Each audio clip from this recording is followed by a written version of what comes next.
ค่ะเหมือนซุงค่ะเนาะเฮาค่ะจุ่มจัดแซงเกมใหม่ๆนึงนี่แหละค่ะคลายรถคลายก้านี่ก็เจ๊จ้อยจัดปันจัดให้นี่ค่ะเนาะอำบาวัดช้างนี่ก็ไล่ค่ะเนาะของแถมนี่มีเป็น10นิ้วค่ะเนาะว่ามาจากจัดได้หมายนึงเกมใหม่นี่ค่ะเนาะมีของแถมนำหนักมี10นิ้วค่ะมีถึงคำค่ะเนาะคำก็มี1 บาทค่ะเนาะเพราะว่ามาจากจัดได้เกมใหม่ๆนึงนี่เฮาค่ะก็เจ๊จ้อยจัดปันเต็มรถเต็มคำค่ะเนาะของแถมมีหลายเมียวหลายอันค่ะเนาะอ๋อค่ะไม่ซุงค่านี่ค่ะเนาะพี่น้องใต้เฮาคากูก็นี่ค่ะเนาะมือในเฮาคานี่ก็มีติดตั้งสีซุ่มจัดเสียงได้เก่งใหม่ๆนึงเฮาคานี่ค่ะเนาะ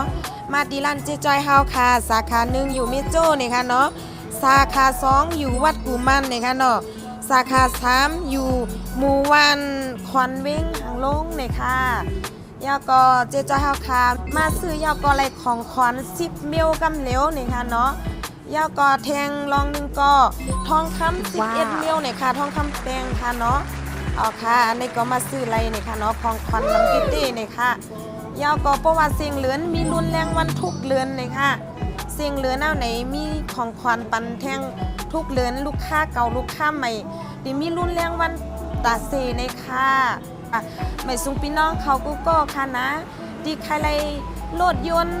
โลดสั่งเสียมว่าในติดต่อมาดีตั้งเฮาค่ะพี่น้องซุ่มสัตว์เสียงใต้เกียงใหม่มา1ไลค่ะที่มีส่วนลดปันในค่ะเนาะปันไลกูเมียวในค่ะอ้อ